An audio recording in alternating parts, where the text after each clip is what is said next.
GMGP, good morning, good people. Y'all could have been anywhere in the world, but y'all decided to wake up with us. You're sick. You're sick in the head. There's a lot of fantasy football shows out there, but I promise y'all, they not like us.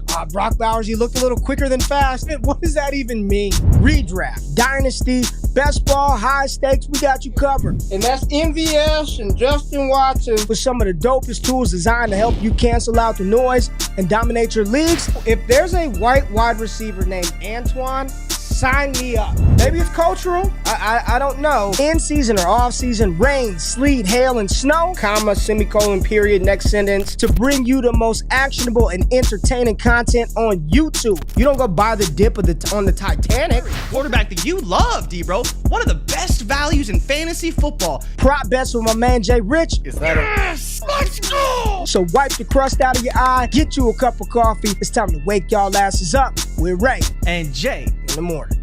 My God. How good is Dude. he? How good is GMGP. It is Monday, February 24th, 2025. Y'all decided to wake y'all asses up with myself and my brother from another mother. Y'all know what it is. Mr. Triple Down King himself, Jordan Richards. You can find him at your boy JRich. This is Wake Up with Ray and Jay. We appreciate y'all pulling up. Appreciate y'all tapping in each and every eye, each and every ear, all across the world today, because it's like the afternoon somewhere. I got my brothers and my sisters out in Australia watching. JRich, we're in the UK, baby. We're in the UK. You and Drake out there in the UK. Appreciate everybody being in here. Who we got in the damn building today? What we got in the building today? It's been, Jay, it's felt like it's been a minute since we've been on. We were off last week, but we're back. We're back. And we got the people in the building. Co-World TDE, Patrick Price. Yes. Combine week, Patrick. Oh, what is this? Combine week, Patrick. 2 shows in a row? What'd you say? You did that last time, too. Garrison in the building. Adam Zaff, what's happening? Anthony Cesar in the building. What's happening with you, baby? Mix Khabib, Brian Prince, Ricardo in the building, Brett Robinson, my dog, man. My dog, All City 617 Combine Week, GMGP. DD, I appreciate it. JRich, how you doing this morning, baby? I'm good, man. I'm good. How are you doing? It has been a while, 2 weeks post-Super Bowl show. We're back. Combine is here. Busy week for you, Mr. GQ. You got to fire off the takes. You got to get those Combine numbers right. Make people some money, hopefully. Yeah, this is one of your most profitable weekends of the year. So you better be ready. Yeah, it's Prize Picks should be dropping those Combine 40-yard dash times any moment. Just stay locked in. Come be a part of the community. Come be a part of the squad. I made close to like $16K last year. Would have been about a $25,000 day had we had a couple of players run. But yeah, they set the lines real bad. They're real bad lines, and you can exploit them if you're on within the first hour, 2 hours after they drop. I'm not affiliated with Prize Picks, so don't ask me for a code. But if you want the picks, if you want the slips, come join the squad. Patreon.com/allgas. We'll be dropping those in our community once they go live on Prize Picks, and it is Combine week. I'm excited about that. We've got some NFL news that we have to talk about. And then since we've been gone for a couple of weeks, a lot of content has dropped over on the channel, Jay. So I do want to talk a little bit about that because we had a lot of stuff drop over the past couple of days. Oh, where you go, Jay? My bad, dog. And one of the cool things that everybody needs to know about is they can get more content from you and I every single week. Talk about it, Jay. NFL Daily over on Bleacher Report. Yeah, so we are on Bleacher Report on Thursdays. Should be 7 o'clock Eastern PM every single week. Sometimes they do change it. We did 7:30 last week. I believe we're still on for 7 o'clock this week. But every single week, Thursday, 7 p.m. Eastern Standard Time. You can catch Ray and I live on Bleacher Report, and it's also on their YouTube channel as well if you're looking for it. So we know we have a big YouTube audience. You guys tap in for a lot of the streams, so make sure that you do check it out every week. And I'm also going to put together a playlist of all of our shows that we do on BR that will be on the YouTube channel itself, so you can check that out on the replay whenever. But hope to see you guys there, whether it's on the Bleacher Report app or in the YouTube streams, because that is something we're going to be doing every week. It's going to be a lot of fun. They always give us big topics, and get ready because we're also doing a big week for free agency in a couple weeks as well. Yeah, we'll go 3 days. So like JRich said, every single week we are on the main Bleacher Report channel. You can find us on the Bleacher Report app or on their YouTube channel. So pull up. Let's show some love, show some support. Man, it's crazy out here in these content creator streets, Jay. I don't know if you saw all the layoffs, 33rd team, all the content creators over there. You know, we got some good friends over there. Kyle Krabs, a bunch to name a few, Marcus Mosier. It's rough out here in these creator streets. You're seeing a lot of former athletes occupy the spaces and the roles that we currently do now. So when we say support the show, hit that thumbs up button, subscribe to the channel. We see how many thousands of people are liking the content. You got to keep us afloat. Hit that thumbs up button, like, comment, subscribe. That's the only way to show some of these companies like people want to see this type of shit. So when we're asking for it, please, it takes you all of a half a second to hit that thumbs up button and subscribe to the content on this channel. We don't sell you nothing on here. If you want to join the community, come join. If not, I mean, it's free content that we're dropping every single day. And over on the YouTube channel, JRich, talk about what's popping over at DDFFB, because the crew between Scott, Shane, Ty, Gabe, Dynasty Theory, it is literally free fantasy football content Monday through Monday, every single week, man. Yeah, so, I mean, when you're talking 2 weeks of content, I know that Shane dropped hit rates and projected outcomes for both the first round and the second round of rookie drafts. Scott's been going through his efficiency series. If you haven't checked it out yet, he started off with running backs, I believe, if I'm remembering correctly, and then he moved over to the quarterbacks. That is on the Destination, what is it? DD Fantasy Football YouTube My show. apologies, Ray. Yeah. But it was also the main efficiency pod is on the pod feed, and then he dropped his QB sells, which you can see in the background of Ray's set there. He dropped that today, so that is now available. I don't even need to do QB buys, and he's going to move on to wide receivers. But there is tons of content. Theory, I don't know what they're dropping this week, but they've done their top 10 running backs. They've done their top 10 wide receivers heading into the Combine week. So there's just tons and tons of content. And of course, Ty is always keeping it locked in on the Dynasty trades for everyone who's in the Dynasty community over there at patreon.com/allgas. Tons and tons of content. Yeah, this is about tearing up at wide receiver, and he's done plenty of shows since. So there is lots of content, as you mentioned, Ray, each and every day. I can't even remember all of it. There's been so much in the last 2 weeks. There's a lot of stuff. And then, of course, Let's Talk Ball pod feed, man. Sorry, JRich, we always cover up your face. But subscribe to that. That's where I am just dropping content, talking about the NFL, draft, players, and prospects. But, Jay, this week is a big week for us. So the Combine starts on Thursday, I believe, Thursday evening. So Thursday, Friday, Saturday, and Sunday will be the NFL Combine this year. As I've done in the past couple of years, I will be streaming all 4 days of the Combine. Now, unfortunately, Jay, on Saturday, the big day with the wide receivers, the damn running backs, and the QBs, I've got 2 doubleheader baseball games for my boys. So there'll be a chunk of the day where I'm out, but I'm pretty sure between the content team that we have, we'll be covered in the early part of the day, and then I'll jump on the stream a little later this evening. But make sure you pull up, man. Combine stream, we're going reactions, everything NFL Combine this February 27th through March 2nd, every single day on this channel or the DDFFB channel. So depending on what we're talking about, if it's more fantasy related, we'll be over there on that fantasy channel. And if it's just, reacting to what's happening at the Combine, you pull up right here. A lot going on. Excited about this week and excited as we inch closer to NFL free agency. You talked about it. We'll be on Bleacher Report for 3 days covering NFL free agency. There's a lot of news and rumors right now in these free agent streets, Jay. And then we also have some incoming prospects that are making some headway in news right now. So let's kick this thing off talking about some, news that came out yesterday. And you were so excited to talk about this. Yes. All right, I got to get your opinion on this one right here. Shedeur Sanders is opting out of throwing at the 2025 Scouting Combine. Instead, as Colorado has done all year, they ain't hard to find. You're going to have to go to Boulder, Colorado to see Shedeur throw in front of NFL scouts. What are your thoughts and opinions of this, Jay? You seem to have a lot more takes than I do about him not throwing at the Combine. So talk to the people about it. I'm surprised, right? If for a dude who I didn't think kind of shied away from this level of competition, he certainly seems like it. And again, if he was the locked-in QB1, if he was Caleb Williams, if he was Trevor Lawrence, if he was even the QBs we've seen over the past 4 or 5 years who have been pegged as number one, I'd say, okay, that's fine. But he's not, and he hasn't been. And until Cam Ward opts out, which, to your point that we talked about pre-show, he might opt out, and then you have the top 2 guys opting out of throwing at the Combine, I wanted to see him throw, especially for a quarterback who it seems like the question is the arm strength. Are you going to maybe prove us wrong? Are you trying to show that you are on par with these guys?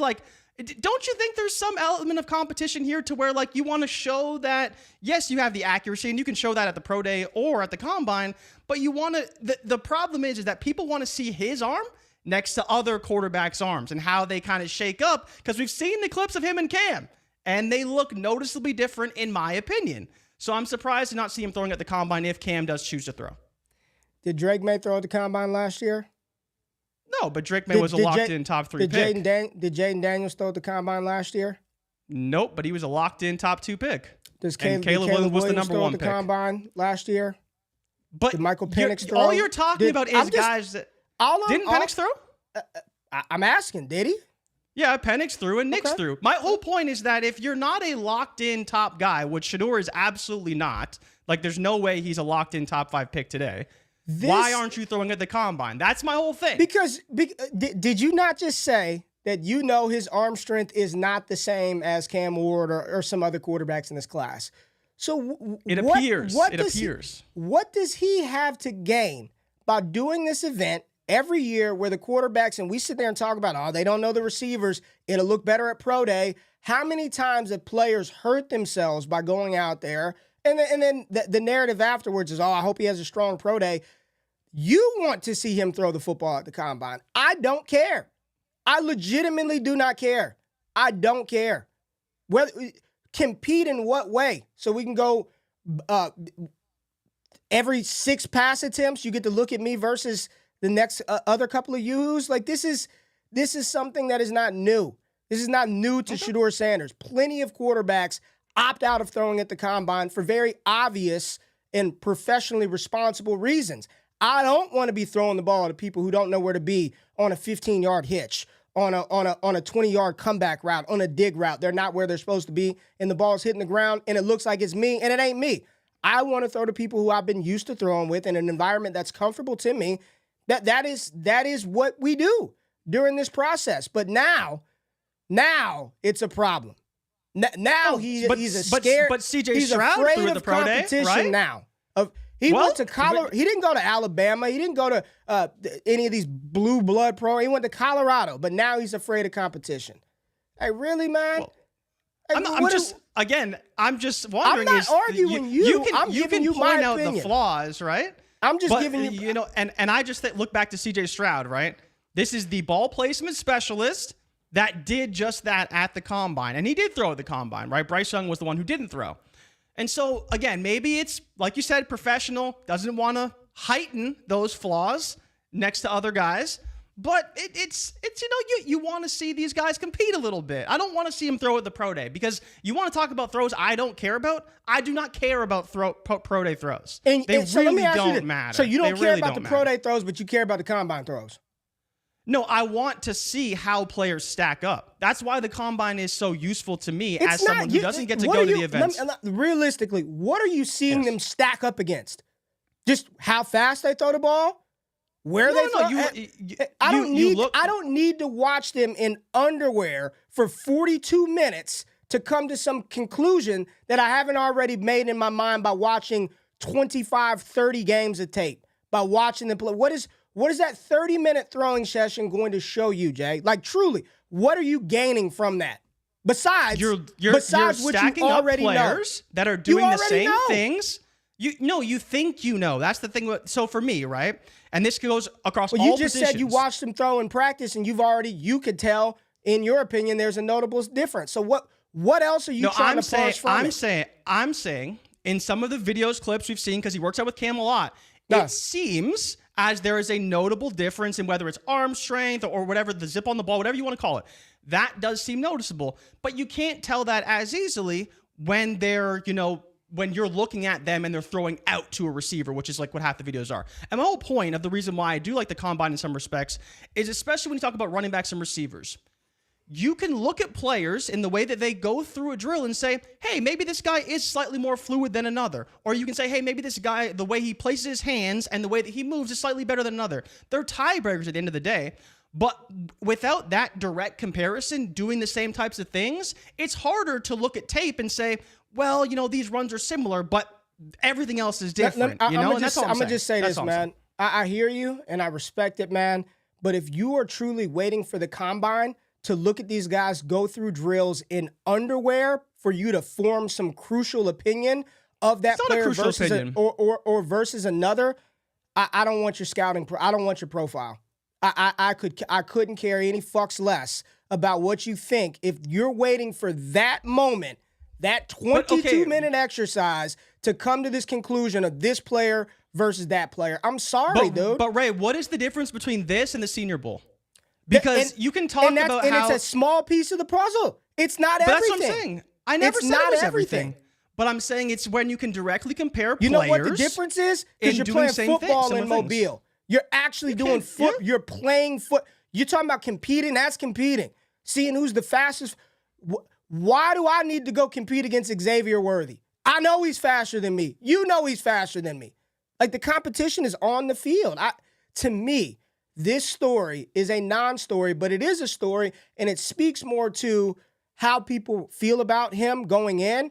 And if you play fantasy football, I caution you, the ADV, the artificial value of this player is low. It's low. It's very low. That people are already just anything to shit can him, throw him down, not good. And what's going to happen is if he is good, oh, man, it was an outlier, man. You know, is his arm strength any worse than Brock Purdy? I don't think so. That's what I haven't come to. Probably not. I think that's probably, you want him in a good system, in a good scheme, talented weapons around him. Do I believe he's a truck? Absolutely not. I don't think he's somebody that's going to be plopped into an offense and elevate the team and take them to an NFC championship game a la Jaden Daniels. I don't believe that's the case. So what does he have to gain by throwing to a group of guys, we're already talking about this receiver class as buns, that he has not worked with, that he hasn't worked with? I don't want to do that.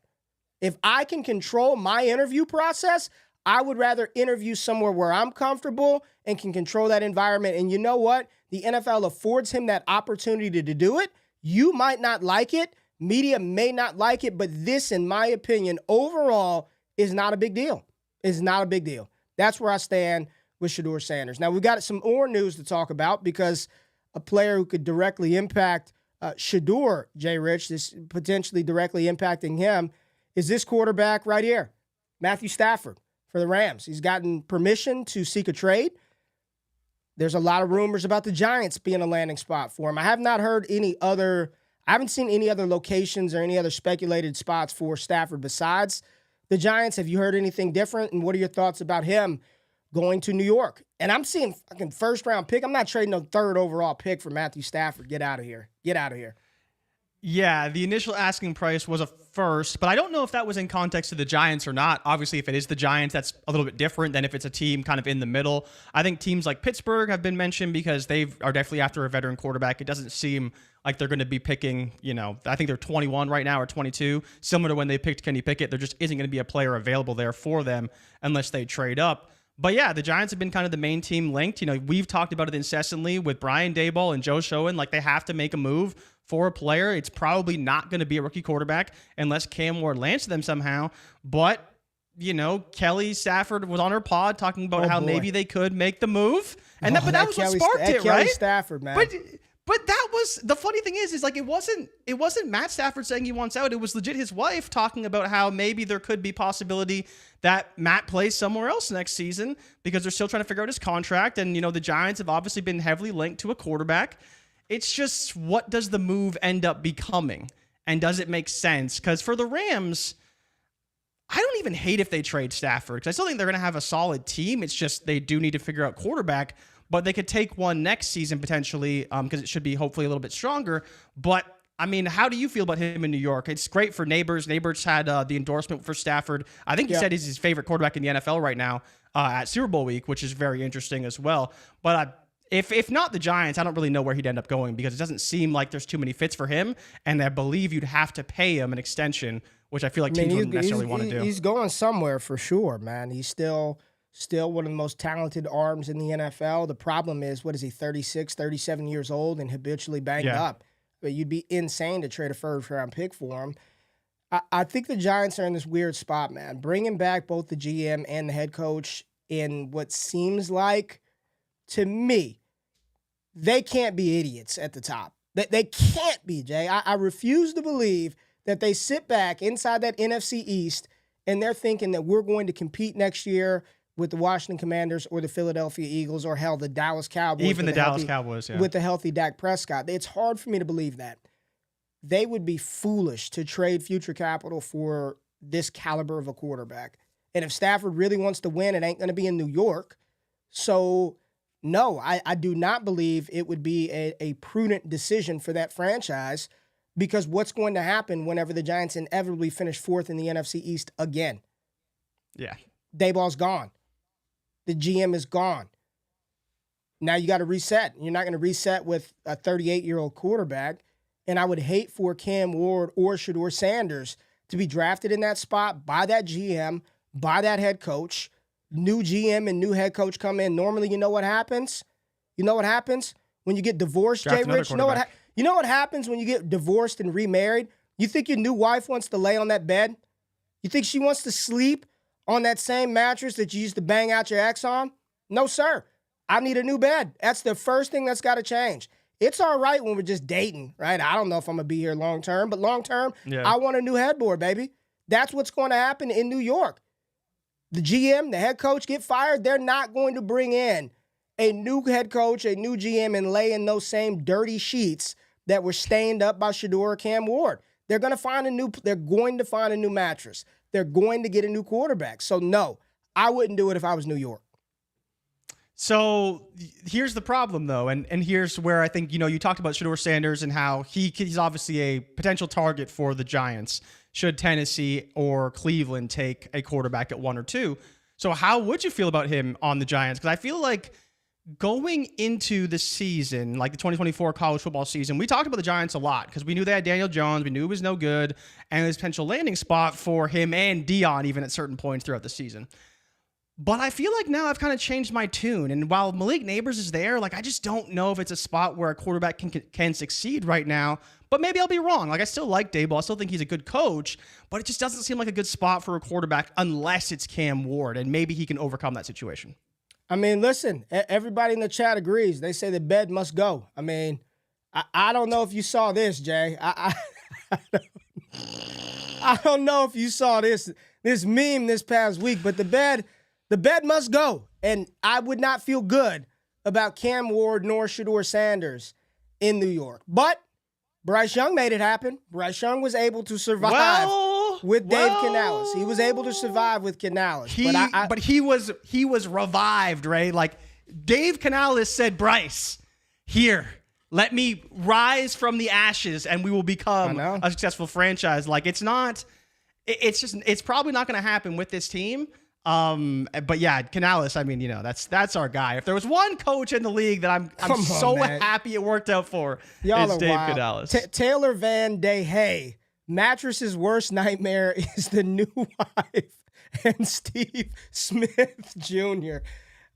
Steve Smith, he is a dog on the field and apparently off the field. Off the field as well. Dirty dog. He's got that dog in him. Knew that though. Well, he's a Hall of Famer for a reason, JRich. He is a Hall of Famer for a reason. He's going to be in 2 Hall of Fame soon. He got to put him up in the rafters, man. That's what he likes to do. Let's talk about the Cincinnati Bengals. What they don't like to do, apparently, is pay their wide receivers, JRich. They don't want to do it. Jamar Chase is, Jamar is commanding $40+ million, and there are reports. It has not happened yet. I don't know if they can officially do it at this point. But there are reports that Cincinnati Bengals are going to franchise tag star wide receiver T. Higgins again for a second time. Now, this does not mean he's going to go into the season playing on the tag. This could give them time to work out a long-term contract. Did you see the chart? I don't know who posted it last night, so I won't show it because I can't find the damn thing. But basically, the highest paid positions, like the positional value in the NFL over X number of years, and the number one highest paid position in the NFL is quarterback. Second is wide receiver by a wide margin over offensive line, over linebacker, over edge rusher. I believe edge is next, but wide receiver, I believe, is the second highest paid positional value in the NFL. Now, I had a conversation with Marcus Mosher from 33rd Team, does work with the Dallas Cowboys, about receiver in this class. And I said, it's not a premium position. I don't believe drafting wide receivers are premium positions. Now, this would speak otherwise because they're paid extremely, extremely well. But in this situation here with Cincinnati tagging T, I'll get to the end of the story first. If they do not work out a long-term deal with him and he has to play under the tag, I want 0 T. Higgins in fantasy football this year. 0. Okay. 0. Because if I'm T and I've done what you've asked me to do for now 5 seasons now, and you still don't have the confidence to give me a long-term secure contract, and this would guarantee he is off of the Cincinnati Bengals in 2026, I'm chunking the middle finger to both of y'all, to the Bengals organization, and I'm out. Once I hit my required amount of time to play, if there's anything banged up, if there's anything that doesn't feel right, that back, you know T. Higgins, that back, every now and then with T, that back is going to flare up, that hammy, those shoulders, I'm sitting the fuck out. This is, you cannot invest in me. 2 years I've done this and you tag me again, we don't work. I'm not laying it on line for Cincinnati. If I'm T. Higgins, and all that's going to happen is it's pushing his value down. Think he's going to get more valuable next offseason? Probably not. So this is, I hope when the players can go back to the table and renegotiate during their CBA, they get this removed. I heard Chad Johnson and Shannon Sharp talking about this. Stop negotiating for petty privileges, like one less padded practice. I don't want to do this, and get some real substantive stuff in there to not allow these franchises and these owners to tag you 2 years in a row. It's insane. I hope Cincy does right by him, but I don't know. A lot of people don't think that they're going to pay him what the market would demand. A lot of people think, yeah, they'll offer him a good deal. Might be a nice contract, but it's not what the New England Patriots would pay him. It's not what the Carolina Panthers would pay him. It's not what one of these other 31 teams in the NFL could, would, or should pay T. Higgins. What are your thoughts? Yeah, I mean, it's very interesting because, you bring up how good T. Higgins was, but how many games did he play last year, right? What, 12?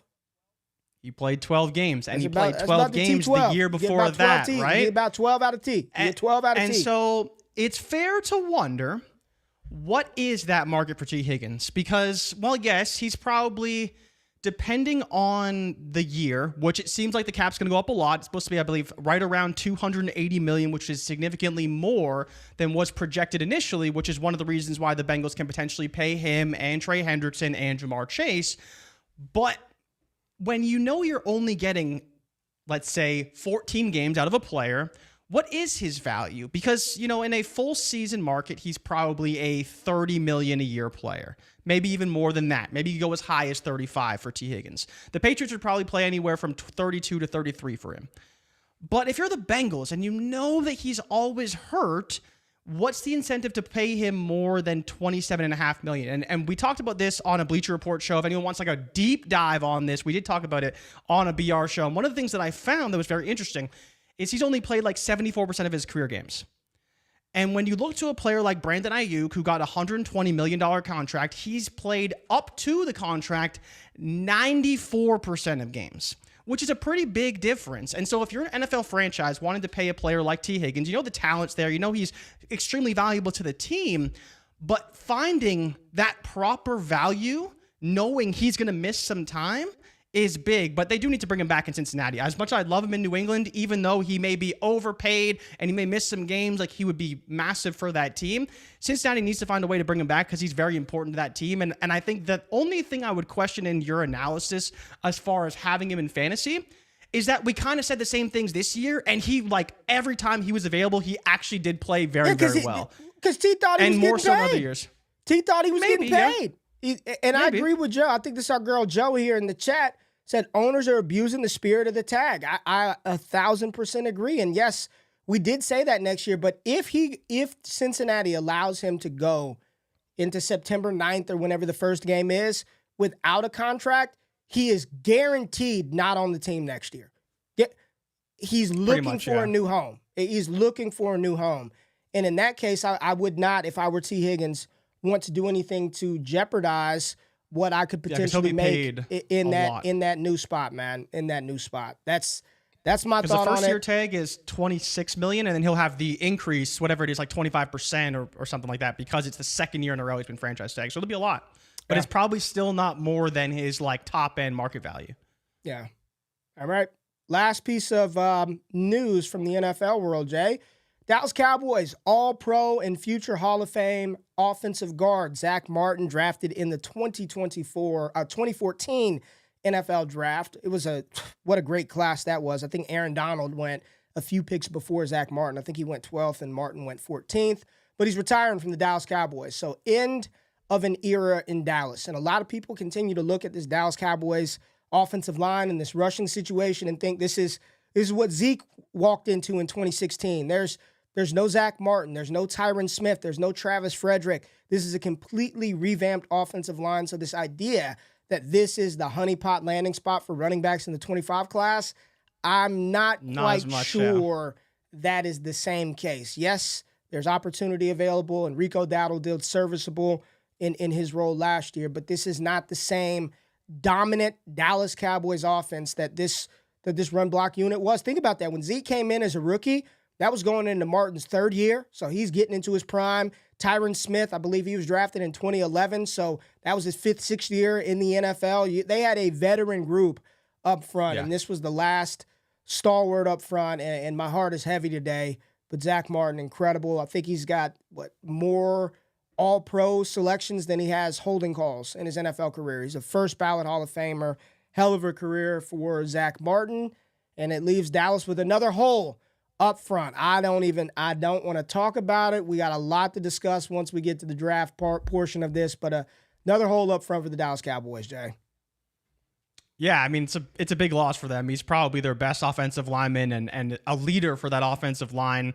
I don't know what the Cowboys do. They got a lot of holes. They don't have a lot of cap space, and they have a lot of work to do this offseason. But it's going to start at the draft, right? It's going to start at the draft, and hopefully they can find some gems. I know you want them to work in the trenches somewhere, probably more on the defensive side for the Cowboys than offensive side based off where they pick. But there is definitely going to be some options for them, and I know that the Combine is on its way, and you're very excited. So where do you want to start in our little Combine preview for the people, talking about the potential biggest risers and fallers heading into the 2025 NFL Scouting Combine? Yeah, I'm looking at the chat right now. They just need to pay this dude, and a lot of people talking about the incentives and the Bengals need to trade him. This man has glass bones, so somebody agreed with you that they need to. So damn big, need to trade T. Higgins. Jamal Thompson says that. Let's talk about some freaks, some players that we're expecting to perform well at the Combine and some that we might be a little skeptical on. And we're going to use Bruce Feldman, his freaks list. He drops this at the beginning of every college football season. But, Jay, I believe he updated this for the people a few days ago, right? Yeah. A few days ago, he updated his freaks list. So let's go through this, talk about some of the players that are on this list and what our expectations are for the Combine and what may or may not happen at the Combine. So this is on The Athletic, Bruce Feldman's, his freaks list. And at number 1, they've got South Carolina safety Nick Emanwori. Jay, I'll just say this. There have been comparisons to Derwin James. He is massive, 6'3", 220 plus, and he was told that he was timed in the 4.3s last week. 24 reps at 225, 565-pound squat. This dude is a beast. Now you would think at his size that he's just some box safety, but he's rangy. Can play in the secondary, a good field patrol guy. I'm not going to go as far as to be like Kyle Hamilton 2.0. Kyle Hamilton was a little bit different, but this was a guy that I've mocked in the first round of mocks multiple times. I think he might show out. He's number 1 on the list. I know Jordan Reed was talking about him today as well. You got Shamar Stewart, Texas A&M's defensive line. We got to see him in Mobile at the Combine. He's one of the guys that Bruce thinks is going to be an absolute freak. Abdul Carter, we know everything, the Micah Parsons comparisons out of Penn State. And then you got Travis Hunter, who is going to participate at the Combine as a corner solely, Jay, or have you heard anything about him doing wide receiver stuff at the Combine as well? I haven't heard anything about wide receiver drills for him yet. Now, maybe that'll come out later on in the week or when we get to the Combine, because the one thing that's good about the Combine is they have the interviews, and so I'm sure he'll be asked, is he going to do wide receiver drills or only going to do cornerback stuff? But at least for me, and curious your thoughts on this as well, did you expect him to do wide receiver stuff? Because I kind of expected him to do the cornerback drills. I think that's more important for his draft stock than anything else, because it seems like a lot of GMs project him to be a cornerback out the gate in the NFL, more so at least than a wide receiver. I think people just want to see how fast he is, straight line. I think a lot of people just sure. want to see that. He's going to jump high. If you haven't seen Travis Hunter just play basketball, I mean, he's doing dunk contest shit. I mean, the vert's going to be ridiculous. His short shuttle's going to be crazy because the closing speed, his click. He's very fast. He's very fast. I think a lot of people just want to see it. So Travis Hunter, I've only heard cornerback stuff. Have not heard anything about wide receiver. Got Jalen Walker, the edge linebacker out of Georgia. This is Dane Brugler's third overall player. Jay, on my board, I think I have Jalen Walker 10th. This is a guy that's kind of a tweener from an edge, an off-ball linebacker. A lot of people think he's going to play edge at the next level. If he goes out there and runs fast and is explosive, he's going to be a lock for the top 10. Got Jordan Birch, D-line out of Oregon, right here at number 6. Savion Williams. JRich, let's talk about Savion Williams real quick. Where's he play? What position? What position does he play, Jay? He is a wide receiver. Okay. He is a horned frog. What school does he go to? He is a horned frog from Fort Worth out at TCU, Ray. 6'5", 225. What's that? Freak. What's that old GQ hit rate been on TCU receivers, Jay? It's a big whopping 0%. On pretty much all wide receivers from the state of Texas outside of the University of Texas for the most part, because you could go to Baylor too if you want to talk about wide receivers that don't hit. What if I pumped up a Baylor receiver? Get the hell out of here, man. You want to revisit our Denzel Mims conversation? Oh. Blame Matt Kelly. That was Mims was a rough one. That was Matt Kelly pumping me up on that Denzel Mims, man. That was Matt Savion Williams, 6'5", 225-pound receiver. Right? He's big. He's going to run 10'6" fast. broad, 40. He's 600. He's explosive. 22 and a half too is fast. I can't do it, Jay. I cannot do it. He's a positionless player. He's a positionless former high school quarterback. He's a positionless player that is extremely athletic, but I am having a very difficult time getting on board with the Savion Williams train. If he goes out there and does what we think he can do at 6, who's that big receiver from the Jets they took early in the second round because he went to the combine? He was big. And Stephen Hill? Stephen Hill? Was that Stephen Hill? Stephen Hill? How look old him up. are you? Stephen Hill. I believe he was drafted in the second round by the Jets after blowing up the combine, and he was no good. I'm out on Savion, dude. I can't do it. See how good those that football memory bank is. I believe it was Stephen Hill, man. I believe it was Stephen Hill. I have an actor, an MMA fighter. Type in Stephen Hill Jets. Type in Stephen Hill Jets, man. Jimbo saying no TCU. I spelled his name wrong.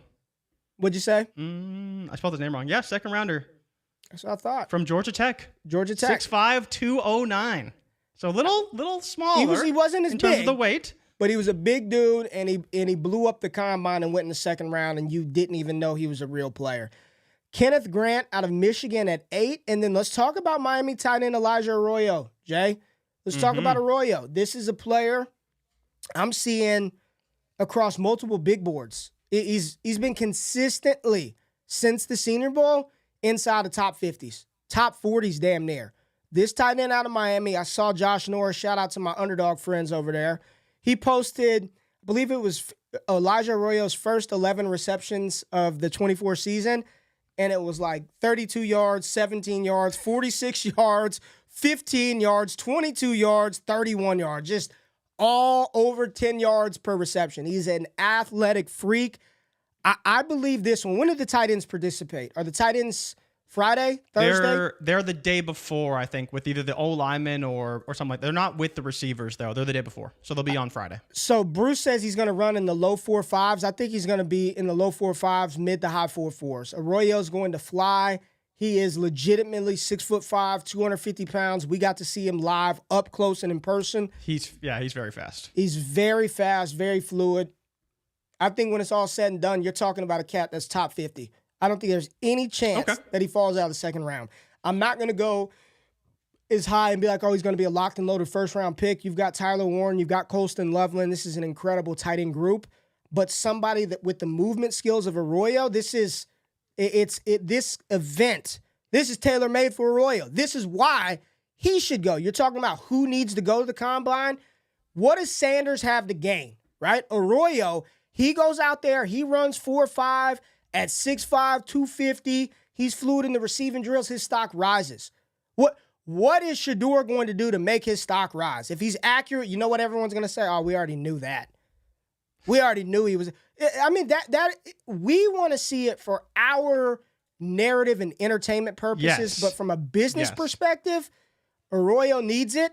He can really solidify himself as one of the top 3 tight ends in this class. Some other cats don't. What are your thoughts on Elijah, man? I'm excited to see him. You know, it was interesting because Matt Miller dropped an article this morning, and I want your thoughts on this because I thought it was really interesting because everyone's been talking about this tight end class for a while, but apparently there's an NFC scout that he spoke to who thinks that the 2023 class is a better tight end class. So that was the class of Dalton Kincaid, Michael Mayer, Sam Laporta, Luke Musgrave, Tucker Kraft, Luke Schoonmaker, very talented tight end class in the NFL so far, but I feel like a lot of people are projecting this class to potentially be better, especially with Loveland and Warren at the very top. We didn't quite have that in 2023, but what are your thoughts on something like that? Because it seems like this class is more hyped, and I'm surprised to hear a scout say that because I expected this class to kind of be the best we've seen since, I believe, 2019 with Engram, Njoku, and I forget who the third other first-round tight end was, but that tight end class was very, very good. What was your question again? Do you think this class is better than the Kincaid, Laporta, Mayer, Schoonmaker, Kraft, Musgrave tight end class? So this is interesting. So there was someone who says he doesn't think it is as good. And that's why I was kind of surprised. Is that someone's been pegged up a lot. Who said that? This is a scout that Miller talked to, Matt Miller from ESPN. He talked to a scout in the NFC who said that he doesn't believe it's quite as good as that class, but people are very excited, and he's very excited to watch it. Yeah, I absolutely think it is. I mean, when you're talking about just the top 2 guys and Warren and Loveland, Arroyo, Mason Taylor, Luke Lachey, Aronde Gadsden, Harold Fannin Jr., absolutely. I think this class is much more talented. And the NFL needs some of this fresh infusion of guys. I mean, look at the top tight ends now. We're talking about Kelsey another year. People are ready to get Andrews up off the train. George Kittle's getting another year older. Dallas Goedert another year older. Very good still. These are good players. But it's time for some – the tight ends and running backs, they're coming into the NFL at a really good time where there is a need for this infusion of new talent, Jay. So I believe so. I believe it is. I believe it is a really good class, despite Scott Connor and his negativity. My God. That production profile. I mean, it's a good fucking class. Are these guys going to be Hall of Famers? None of us know. But to sit back today and look at the caliber of receiving weaponry and the way that the NFL is deploying the tight end position and to think that it's anything other than a good class, you're crazy. You're crazy or just being contrarian. It's like my son. Just if you say left, he's got to say right. If you say up, it doesn't matter what, he's got to say down. He's got to be this contrarian. You get a lot of that in these streets at this point in time. But where we sit today, yes, this class on paper and the caliber and the usage of these guys, it's an awesome prospect class for the tight end position if you're a team in need of that. Now, we've gone through 10. We want to get through some more of this, but we got to take a quick break, run some stuff. We've got some new content that dropped on the channel. Check this out. We'll be right back after the break. Run those likes up.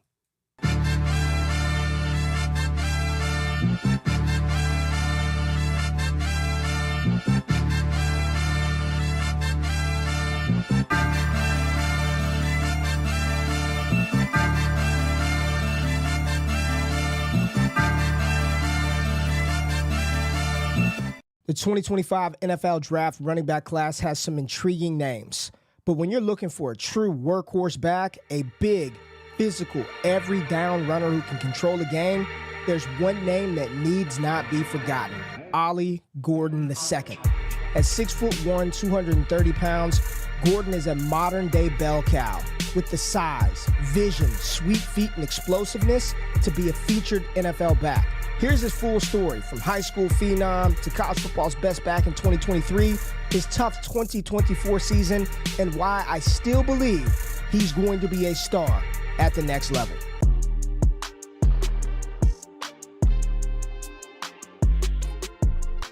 Welcome back to the show. This is Wake Up with Ray and Jay. We appreciate y'all watching, appreciate y'all listening. Hit that thumbs up button, like the content, subscribe to the channel, and yes, you saw the new prospect profile video on Oklahoma State running back Ollie Gordon that is live on the channel now. Shout out to JRich with the incredible edit job on that. Show some love. Check out all the prospect profile videos that are dropping on the channel. There's draft content here on Ray GQ's channel or my channel, Ray Garvin NFL, every single week. And for the dopest fantasy football content, I'm telling y'all, go subscribe to DDFFB, DD Fantasy Football. Shane, Mitch, John, Ty, Gabe, Scott Connor, Dan Lamagna, the crew that we have over there pumping out fantasy football content Monday through Friday. It's incredible. The steam is there. We're going to be doing some creative things on that channel. So make sure you subscribe to DDFFB. And as we talked about at the top of the show, JRich, Combine stuff all week, man. I'm streaming every single day of the Combine. Saturday's going to be a little rough with some baseball. But starting on Thursday, live stream right here on the channel, reacting to some of the times, the weight, the speed, the drills.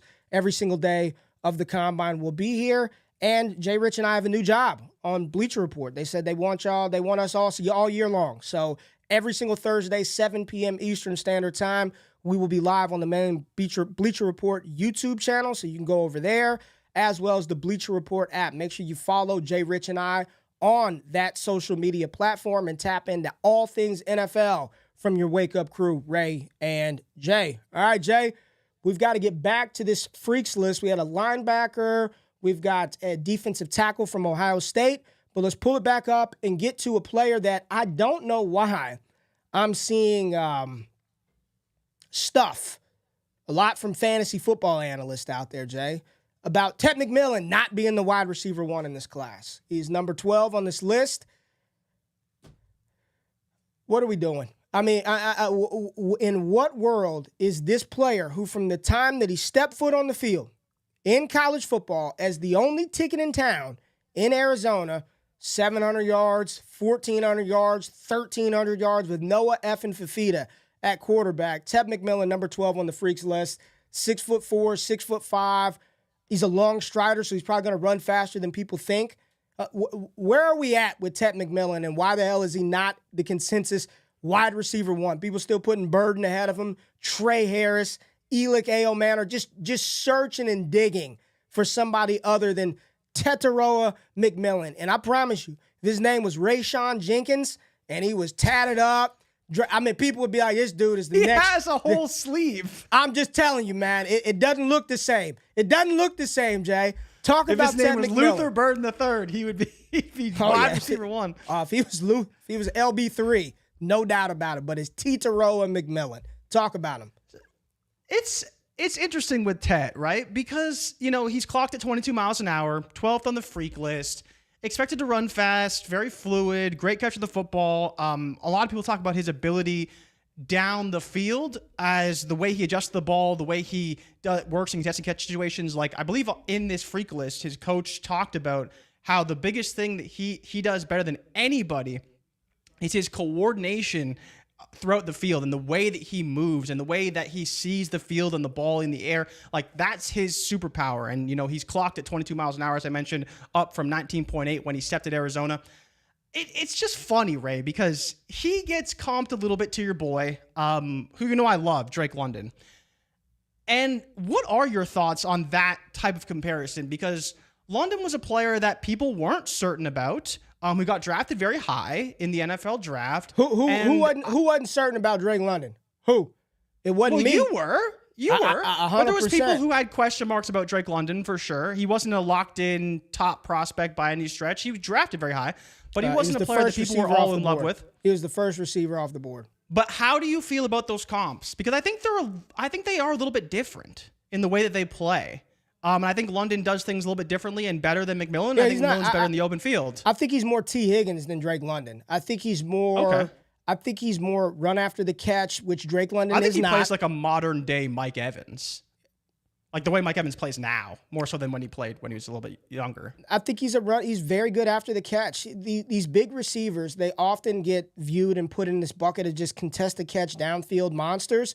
Ted's good with the ball in his hands. He's good after the catch. He can run crossers and produce after he's got the ball in his hands, which T. Higgins can do those things as well. T is proficient down the field, but that is Drake London's superpower, is using that. Drake London played basketball at the University of Southern Cal. He played with the college he uses his body like a power forward, like somebody that plays basketball, boxing out.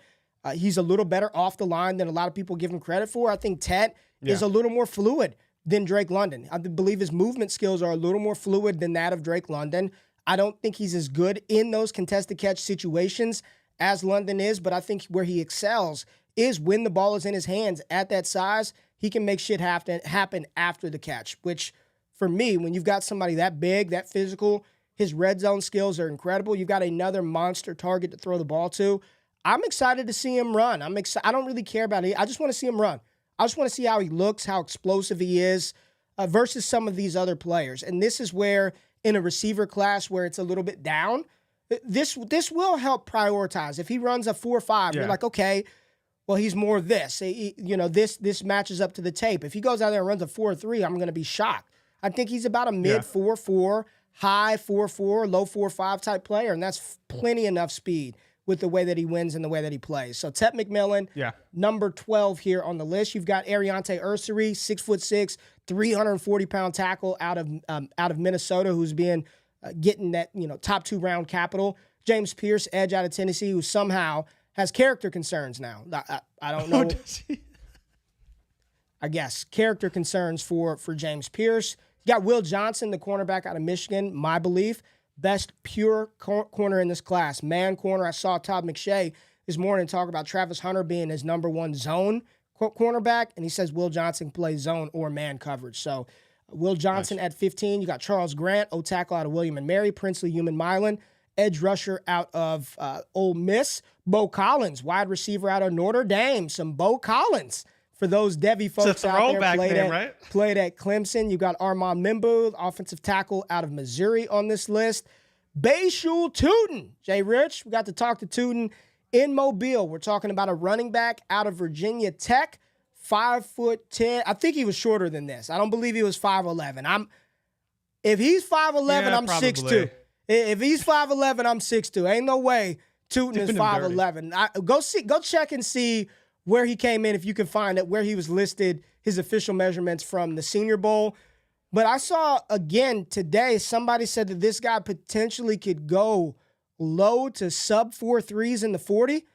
23.15 miles per hour max velocity. Vertical jump of almost 40 inches. Yeah, he can fly. What'd you say? Do you want the numbers? What were the numbers from Mobile? 5'8" 3/4. Dude, I'm telling you, I knew goddamn well he wasn't no 5'11". I just know that unequivocally. He ain't no 5'11".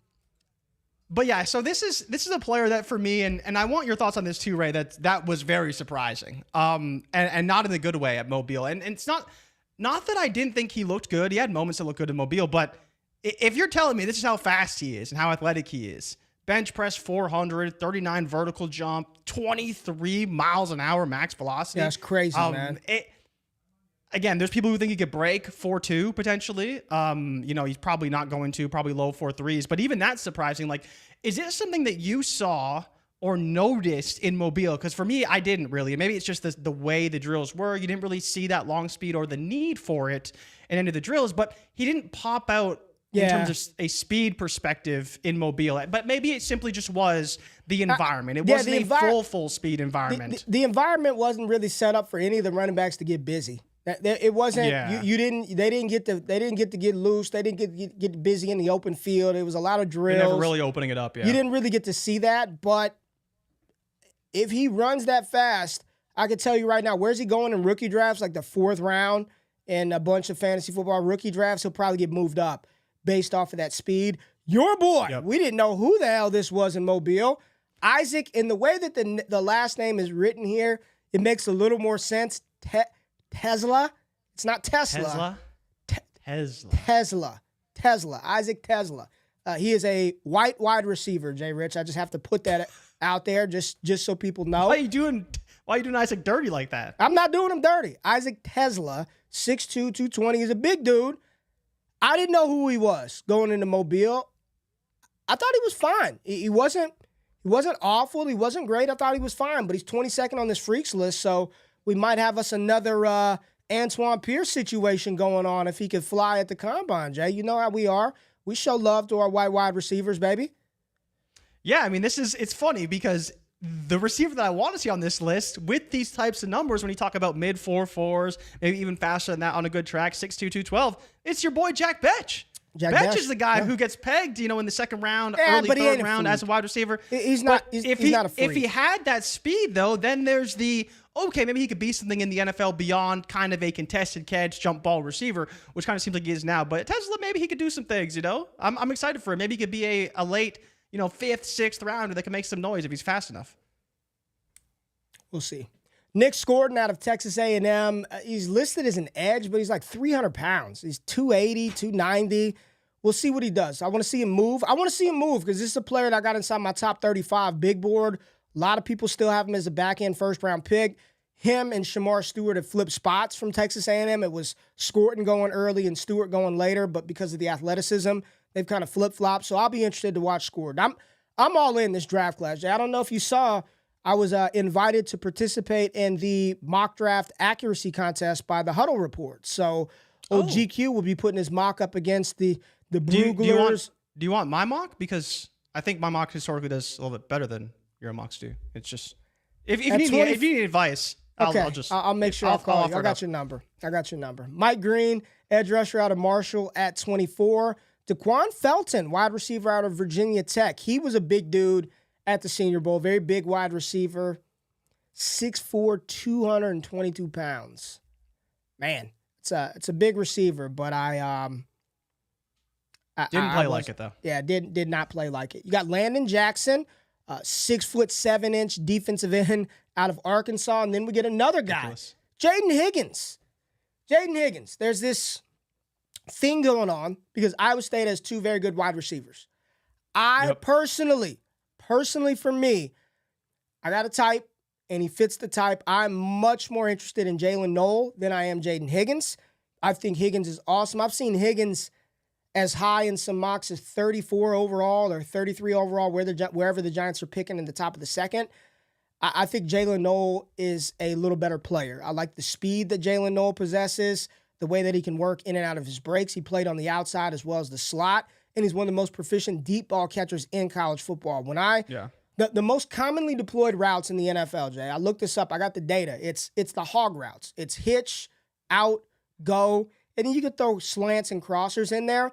But when you get a receiver that is proficient at running those deep post routes, those crossers, which Jalen Noel is, you get those big explosive plays, and he's dominant at that. Higgins is a much bigger wide receiver, profiles is one of those boundary outside guys. Started off the Senior Bowl a little slow for all of us there, but he picked it up later as we went. Athletic freak, I don't know if I really saw that, so I'll be interested to see what he does here in a couple of days. Yeah, I know. You talked about it. Day 3 for him was big. 6'3", 217 was his metrics, which is right what they have here on the website for The Athletic. It's funny that it wasn't the same across all of them, considering there was the updated metrics from the Senior Bowl. But yeah, he did have a great day 3. Really showed that size. Again, the athletic ability didn't really show up, especially compared to Noel, who was jumping over folks. And I wouldn't be surprised if Noel out-jumped Jaden Higgins. But Higgins is that guy, 6'3", 215, prototypical outside wide receiver. I don't really know if I believe in him as much as Noel, and I'm kind of with you on that. Yeah, I like Noel a little more. You got Michael Williams, the edge out of Georgia, and then we get Ashton Jeanty at 29. Ashton Jeanty, 600-pound squat. Did you see scouts and coaches note here, though? Pardon? Did you see the note here that the strength coaches wouldn't let him put any more weight on? They wouldn't let him go more than 605, which is... He's put scary together. To think what it could be. Now, these comparisons, man. LaDainian Tomlinson and Maurice Jones-Drew. MJD is fine. When you're comparing to LT, it's like, holy hell, man. It's like me going into a job interview and they asking what my salary range is, and I'm like, 150 to like 400,000. That's what I'm looking for. 150K at about 400K. That's what I'm looking for per year. It's like there's a big gap between LaDainian Tomlinson and Maurice Jones-Drew. I've tried to, over the past couple of weeks, just to see if I can do it, find a reason why I would take another running back ahead of Ashton Genty. I'm searching high and low. JRich, size, speed, athleticism. Is there something in the game? And the answer is no. Like the things that he does well, like those are the things that translate at the next level. You have to be able to make a play when the X's and O's break down, when the blocking is not there, or when the offensive linemen execute their job and you've got to make a defender miss. That's on the running back. He does that more times than not. Now, he had some ball security issues. You look across his career, it's not perfect. Ashton Genty is not a perfect prospect. He's got some ball security issues. I do not believe he can be deployed as a receiving weapon. I think he can catch the ball and be fine, but I don't view him as this dynamic LaDainian Tomlinson, Christian McCaffrey level of receiver. I don't. I view him more as your traditional bell cow running back that can catch passes out of the backfield and give you some of that. Athleticism, I don't know. I want to see him run. I want to see his straight line speed. I think he's going to come in. He's going to be right around 5'8", right? 5'8", 215, 212 pounds. I want to see him run because I'm telling you right now, I will put a good deal of money that Caleb Johnson is going to run a hell of a lot faster. Omarion Hampton is going to run a hell of a lot faster than people may think coming in. And if you're talking about a 6'1", 220-pound back that's running sub 4.5 compared to a 5'8", 210-pound, 208-pound running back, I really want to see, of all the positional groups, I need running back 40 times because there's 20 of them. Legitimately, you get the RB17, and you're like, I like Tootin, I like Etienne, I like Woody Marks, but we need something to break up this cluster. And that athleticism, while it is not the end-all, be-all, I do believe it will allow us to start to separate some of the tiers and the rankings that we have for these RBs. Ashton Genty, 29. What you got to say about him, Jay?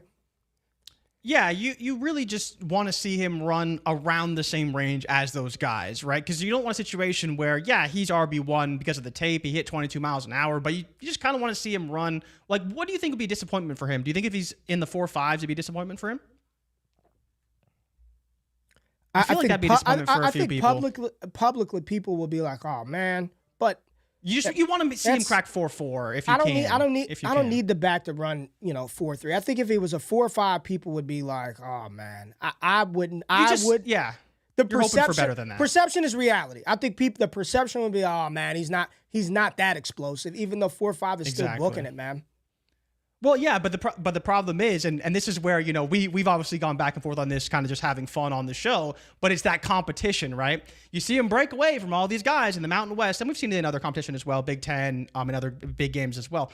But like the majority of his plays are against what we would consider inferior competition, and so if he doesn't hit that big speed that we know Caleb Johnson's probably going to hit because people know he's very fast, Omarion Hampton, Dylan Sampson should run really, really fast straight line speed, fly. Right? So if he's a second or even, a quarter of a second, or sorry, 3/4 of a second slower than all these guys, it's like, well, is there a conversation to him being head and shoulders RB1 top 10 pick where he's kind of been mocked at times? I don't see a world where he's not. I don't see a world in which he's not that guy, Jay. I think at this point, he's going to come off the board as such. And if he gets that top 10 capital, I mean, Joe's in the chat. Raiders fans are in the chat. A lot of Raiders fans are like, draft him. Draft him 6th overall. Yeah. We'll take him. Will Campbell at 32. A lot of conversation about Campbell. He's 6'6", 320, but he's got to play guard because of his arms. It was funny. I saw there was an NFL offensive lineman that quote tweeted some analyst talking about Will Campbell having to move the guard. And the quote tweet was like, yeah, we're talking about moving him to guard after you just showed elite left tackle tape. What are we doing?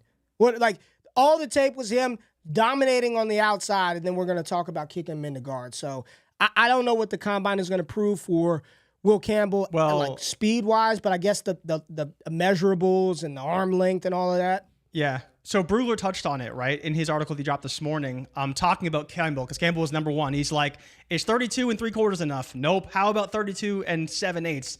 Not quite. You have to hit that 33 inches 33? Arm length. That's the benchmark, for a lot of NFL teams. So we're tuning in to get more. We need And you that wanna see measuring tape 34 to out to 35. measure that arm, measure that Will Campbell arm. Make He's sure got those to get inches- you got to get the stretch. You got to get make just sure, stretch that arm out a little thing bit. is Yeah. stretched out as far as it can before you put the measuring Remember tape to the it. was I it do Wentz remember. who did the hand drills to make his hand bigger? Oh, yeah. Before the combine, I think it was him who did Size that. matters, a few other guys man. on that too. It absolutely. Anybody that tells you otherwise, Don't let they're any a woman damn tell you lie. otherwise. No. It better be long enough. You know what I mean? If you want to play in the big leagues, you got to have the length. Yep. You got to have the length. Yep. Elick Aomanor at 33, JRich, wide receiver out of Stanford. Where are you at, Ray? I haven't heard you talk about him at all. I know everyone's. I mean, he abused Hunter. There's no doubt. He abused Travis Hunter in that game. He's banged up a lot. I don't know. He feels like a trap to me, and Okay. I feel like because the receiver class is bad, we're really searching for something and somebody. I like him. I don't love him. I like Track him. guy though. I don't love him. Track guy, yeah, track guy. Yeah. So probably will run fast. We'll see. It's a little different. It's a little different, right? I just want to see him move. There hadn't been a lot about Elick. He was supposed to be at the Senior Bowl. He was not there this season. Yeah. Stanford was a mess, so his numbers weren't great. But he's big. He's a big receiver, and he should be athletic. Got some linebackers, D-line. Arian Smith. Got to see Arian Smith in Mobile. He is fast. Yeah. The hands Long are strider. questionable. The hands are questionable, Jay. I think that's being fair. The hands are questionable with him. Marcus Yarns, the running back out of Delaware, the last offensive skill position player. What do you think about Yarns? He was a lot bigger than we thought. This was a running back from Delaware. Speed, 7 yards per carry, 40-inch vertical jump. You think Yarns can generate some steam? This is what the combine is good for. It's for these guys. They go out there and run fast. Now you give content creators 2 months to talk about their favorite sleeper running back, Bichelle Tootin, Marcus Yarns, et cetera, et cetera. Any other players that were not listed here that maybe you're looking at that you're excited about potentially showcasing those talents in Indianapolis? I think the one guy that I want to see again is Xavier Restrepo. He was one of the few guys who often gets mocked on day two. Well, so the only reason why I bring him up is because like I want to see if he can flip my narrative on him, which is that he's probably not as good as people talk about him. Again, is he going to run fast? I don't know. Is he going to jump high? I'm not really too sure. He doesn't seem overly athletic, but I want to see if he looks in the drills, right? Because he doesn't seem like he's not going to be a guy who profiles as an outside wide receiver anyways, but can he look fluid and quick through the drills relative to his peers, right?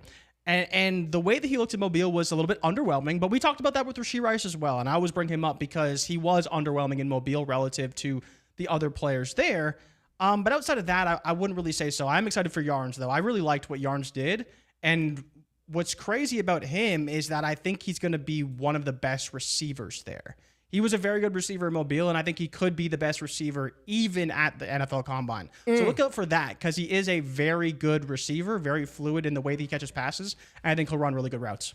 It is Bruce Feldman's freaks list. So it is the people that he thought would be freaks going into this college football season. I believe he updated that list, and that's what we were looking at. Yeah. Talk about it, man. People want to know about this one, Jay. What are your thoughts for Arizona State folk legend? I mean, my God, Cam Skattebo.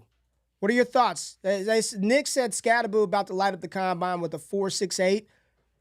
I clipped up all of his 15-plus yard runs. I clipped them up. I wanted to see his breakaway runs. How many he got? I think he had like 23 of them. Yeah. Which is fine. I mean, it's more than Quinshon Judkins, who had 17. It's more than Travion Henderson, who had 21. His first step is fast. Like he's got good acceleration. He has zero long speed. I mean, he is not. There will not be a home run play that he will hit, but like acceleration, ball to hand to line of scrimmage. I'll give him his credit, man. He can zap through the offensive line pretty quickly. He's got a good first step. I don't know how that 40 is going to work. It's a lot of technique, man. It's a lot of, you got to get out fast. You've got to stay low. But we'll see. What are your thoughts on Skattebo? I don't know, man. Like if they set a line and it's not 4.65 or higher, I would be taking the over on that. They set the line really at 4.59. You going over or under? 4.59. 100%. 100%. 100% under? Yeah. Over. Like he'll run faster than 4.59. He will run way slower than that. So over. Because there's a few different things. There's a few different things. And you talk about the technique, which I think he will struggle with a little bit. I'm curious, though. I think for him, it's his 10-yard split. Is his 10-yard split in line with some of the other players? Because we know the long speed isn't quite there for him. But if he can stay in line with 10-yard split, that's probably everyone keeps talking. So I agree. I thought just football, like let's just screw all the just common sense. Like a 10-yard split, in my opinion, should be more predictive. It should be more impactful than a 40. There are more sub 10-yard plays than there are plus 10-yard plays. But a couple of years ago, shout out to his name on X is Jetpack Galileo from that Fantasy Football Astronauts. Because I was like, 10-yard split matters. He ran the numbers historically from the correlation between 10-yard split and fantasy production. You know what it was? Low. Like there was none. Like it was more, there was more correlative data for the 40-yard time opposed to the 10. Again, if you're just asking me personally, I'm like, I want 10-yard split. What does that logic matters. tell you, right? Somebody went through and did the testing, and this was some years ago that there was none. So I'm just putting that out there. That theory and that was debunked a few years ago. So is there a time for you that would be like, okay, maybe he's like really too slow, or do you think he's just a guy that you just have to ignore it completely? Nah, I think he is what he is. Like I don't. Here's my thing. I don't anticipate him running fast. If he does, I would be very shocked. And if he does, I think what that would do is it would put him in a little different bucket, right? Because I'm not, that's not my expectation for him going into this event, is not for him to run fast. I think where it hurts you is if you are expected to run fast and you run slow, or it helps you when you're expected to run slow and you run fast. Other than that, you just go out there and he runs a 4.61. I'm not knocking him. I wouldn't knock him down anymore. He'd run a 4.65, and I'm not. Now, if he runs a 4.7, yes, like, come on, man. But a 4.6, David Montgomery ran a 4.6. That's what he ran. But he was. So I think the one thing that'll be interesting about Scattergood is what does he weigh at, right? Because he's listed at 5'11", 215. If he weighs in at like 210 and runs a 4.65, I get it. That could be concerning. Could be concerning. I guess I'm already expecting him not to blaze, so I will not double count it against him. I'm not going to double count it. I'm not going to double count it. Debro's saying Tyler Algier, which I think is actually very fair. He's a better pass catcher than Algier is. Much better. That's where he's actually good. He's a good pass catcher. Very dope receiver, no doubt about it. Very dope receiver. Oh, JB's in the chat. He said 100% agrees. It does not correlate. So that is just, again, the football side of me thinks if you have a fast 10-yard split, that matters. All the runs are short. Can you get to the line, right? Just dropping the data, it doesn't. And therefore, I had to back off of that shit. Like, I can't use that to explain away a poor 40 time, which does have more correlation, even though we all know it's not the end-all, be-all, but it is a piece of the process, right? It is a piece of the process. Who else do we get? Who else do we want to talk about in here? D-Bro's in the chat. Shout out to D-Bro, man. Shout out to you, D-Bro, there, JB. Burden, obviously, we want to see, right, where his numbers line up, because he's probably going to be, what, 185, 190? Burden? Man, he's listed at 210. Looking at him, I just don't really buy it. But maybe he is. Maybe he is Deebo Samuel, right? But Deebo Samuel now and Deebo Samuel out of college are different things. But he was Let's still answer pretty this big. question from Luke. Who are some guys that could benefit the most from a good combine? Like, who do you think really, Jay, when you look at where everybody is, who do you think? Let's take this from the running back positions. I'm gonna throw some names out there. Yeah. Most to gain, most to lose. Can I throw some names out there for you for us to absolutely engage with? That way we can get to talking. Let me pull up my board. Let me pull up my tiers. Quinshon Judkins. The way that I think he's viewed right now, I wouldn't say he has much to lose unless he's really slow. But I kind of expect him to be in that 4.55 range, maybe a bit faster. I didn't think he was overly fast, though. I think he's got a lot to lose. Okay. I think he'll be good in the drills, though. Well, I think he's got a lot to lose because a lot of people are excited about Judkins. A lot of people like Judkins and what he did at Ole Miss. And even though the numbers weren't eye-popping this year, a lot of people still like Judkins. If he does not run fast, I think, unlike Scatterboo, who I don't think people will double count, I think people will really knock Quinshon if he's not fast. They'll be like, they already believe Travion is by far the superior talent in that backfield. And then you go out there and you don't run fast, I think he's got a lot to lose. And I honestly don't know how much he has to gain because I don't see a world in which his combine elevates him over Genty, Henderson, Caleb, or Hampton, right? Yeah, that's true. He could maybe fall out of a tier. But I think NFL scouts like him more as a rusher anyways. And so if he's not, as long as he breaks 4.6, I think he's okay because we haven't seen too many guys get hurt if they can break that 4.6 range, which I think he will. And if somehow he runs in the 4.4s, he's good to go, right? Let me give you a player I am smitten with, JRich. I mean, GQ was pumping him up last year, and then he transferred teams, and I forgot the guy played. I am all in on Damian Martinez. I am. You're back, eh? Oh man, I'm in. I am in. I'm in it to win it. No Steve Smith, but I am all in Damian Martinez. The tape, the usage. Do you know for 3 straight years this dude has averaged 6 yards per carry? 3 straight seasons, 6 yards per attempt. And did you know that last year on that Miami team was his fewest attempts of his collegiate career? I mean, you're talking about a fresh big back who you look at the advanced metrics, Jay, EPA per play higher than that of Ashton Genty, higher than Cam Scattergood, success rate higher than Ashton. I mean, you look at his advanced numbers. Now, Genty carried the ball 300 more times than Damian Martinez, but just his efficiency numbers are incredible. I want to see Martinez run. He's a top 10 back in this class. I want to see him run, and I think there is a world in which he is selected on day 2 of the draft. He is a top 3 round pick. I think there's a real world where Martinez is picked inside the first 2 days of the NFL draft. I think he's got a lot to gain. Yeah, I could see it for sure. You know, I remember when I think it was Scott or Shane talked to him, I was very impressed with the way that he interviewed. And I think he'll impress a lot of teams as well. But as you mentioned, it wasn't just in the interviews. It was what he did on the field at Mobile as well. He was very impressive. He's got a 3-down skill set.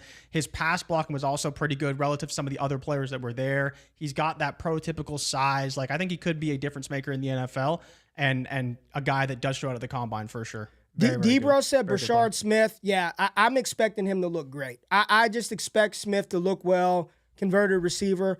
I'm really trying to dive into the players that are kind of on that fringe. Do we like him or not? Let's talk about the guy we showed the preview for, the new prospect profile, Ollie Gordon. What are your predictions for old Ollie?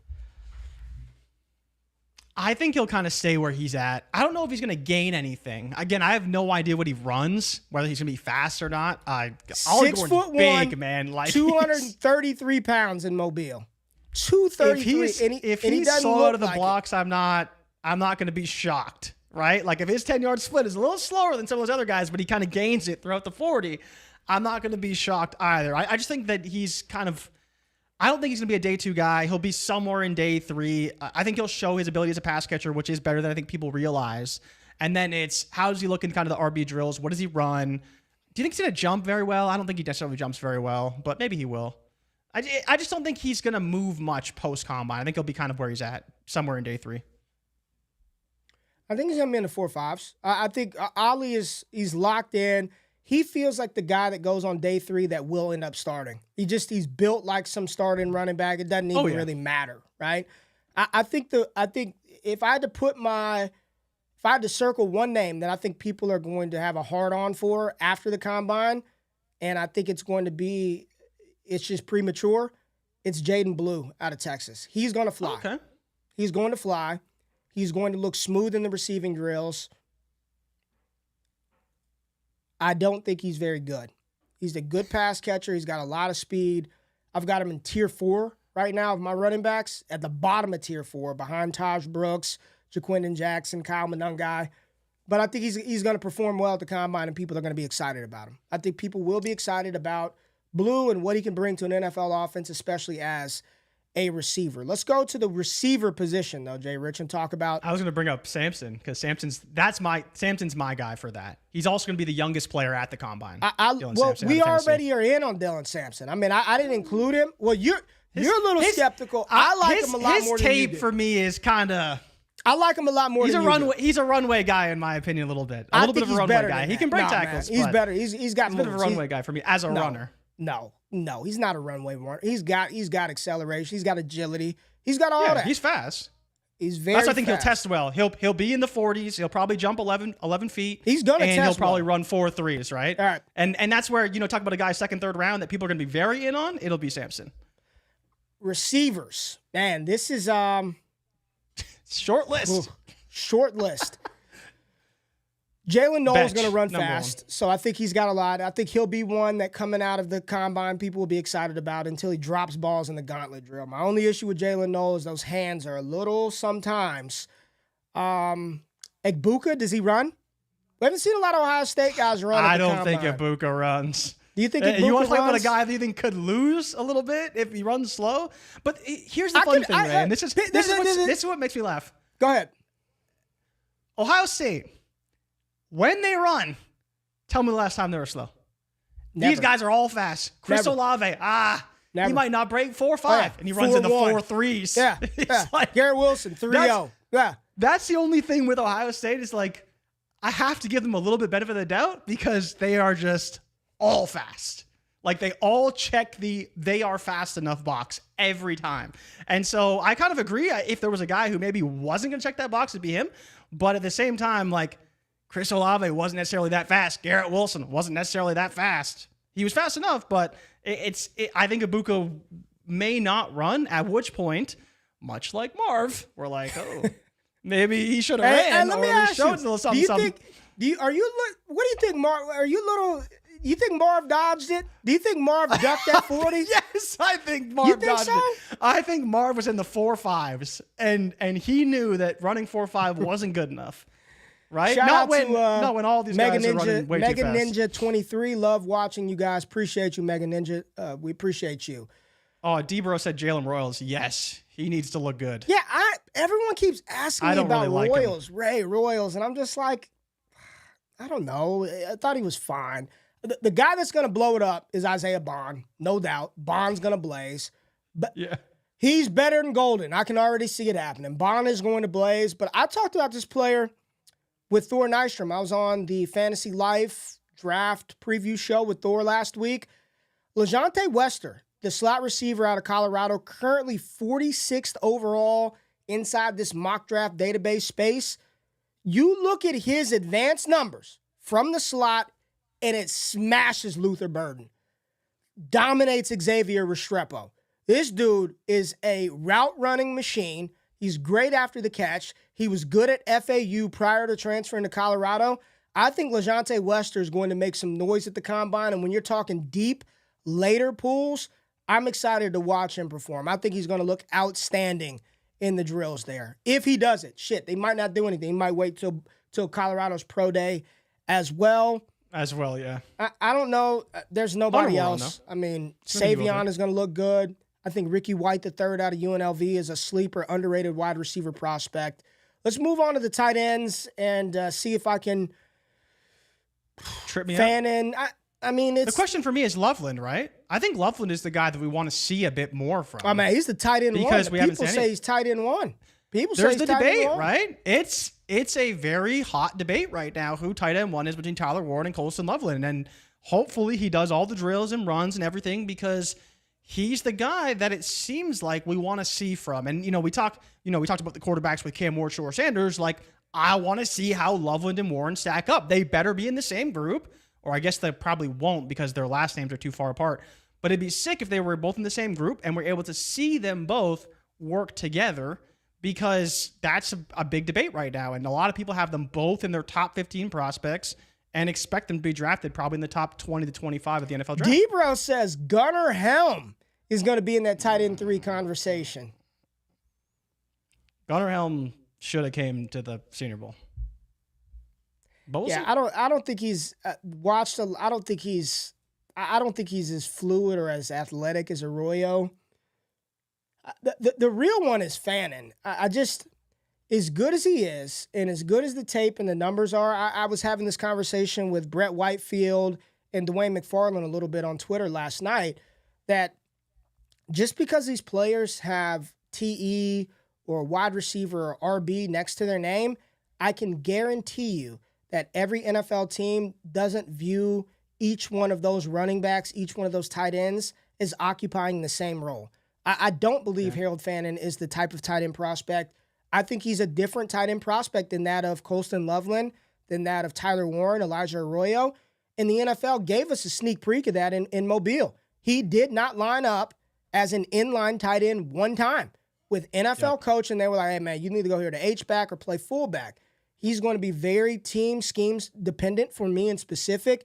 He's not built like those other guys. He's not 6'4", 6'5", 250 that can play in line. He's a 230-pound move H-back, fullback that can be very dope. But I don't know. For me, he's not in that tight end 3 conversation. It's Arroyo, it's Mason Taylor, Terrence Ferguson, Gunnar Helm. I think they're all in that spot. Yeah, can he even crack the top 5 unless he runs really, really fast, I think is kind of the question. Because even in the drills and the way that he ran at Mobile, it just...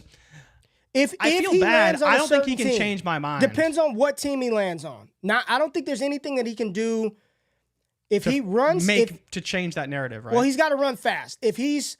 That's Evan Ingram was about his size, but Ingram, I believe, ran a 4.42, 4.41 at the combine. I don't think he's that fast. I don't think he's moving like that to Evan Ingram's speed. I think with Fannin, it's going to be very team... Jonnu Smith. I like that. Jonnu Smith. That's the comp, right? It's Jonnu Smith. He needs to play and operate like Jonnu Smith. Yeah, Debro said Warren over. I'm Warren over Loveland as well. But for me, y'all, like this or that, it's so trivial. There's a lot of debate and people bitching and complaining. Both of these guys are legit. I have both players as top 15 overall players on my personal big board.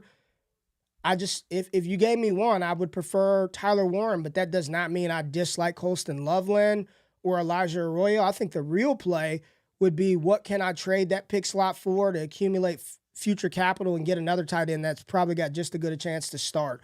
But I like both of those guys. I like Warren and I love Loveland, like legitimately. Arroyo's dope.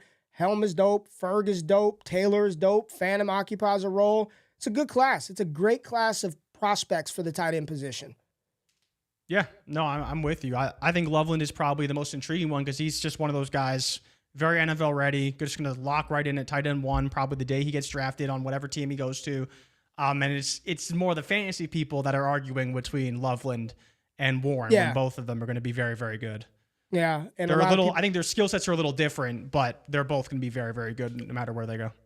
All right, Jay. All right, we're at 9:30, 90 minutes in. I honestly could probably just keep going, keep talking, but we got to wrap up. We got to wrap this bad boy up, Jay. Hit the music. Hit the music. Appreciate y'all pulling up, waking up with myself and JRich every single Monday in the off season. We got a lot of dope content hitting the airwaves this week. Mock draft from me sometime, if not today, then tomorrow. Ted McMillan prospect profiles. And then as we talked about during the stream, I will be live every single day of the combine. I don't know if JRich is going to join me. I don't know if any of the fantasy crew will join me, but be there as I watch and we talk through the scouting combine. We had a damn good time last year before that was the first year doing it, so make sure you pull up. We will drop the link on the YouTube channel here in the next couple of days. Tweet it out, follow us on social media, and then make sure you pull in to Bleacher Report every single Thursday. NFL Daily. JRich and I signed a deal with Bleacher Report, so we'll be on their main YouTube channel as well as the Bleacher Report app every single Thursday live. So make sure you subscribe, pull up, sign up, support us on there, and all the dope content creators that we have. Jay, anything you want to say to people before we get out of here this Monday? No, have fun. It's a big week for everybody. Tap into all the streams and the combine. It's going to be a fun week of discussion, and I'm sure the Monday show will be a big one. Hey, Jay, going through everything. Are you happy your Canadian team won the Four Nations event? What do you think, real quick, for the All-Star format? Do you like that? Is that better than the All-Star game? I mean, for the NHL, it's way better, yeah. You look to the game, You know, you could go and say it's scripted if you want. Look how it happy kind of you went down. Look at how happy you are to talk about this hockey, man. You're ready. Let's go. I was happy for McDavid because you remember when the Stanley Cup came around, I was like, man, I hope to see McDavid win a title.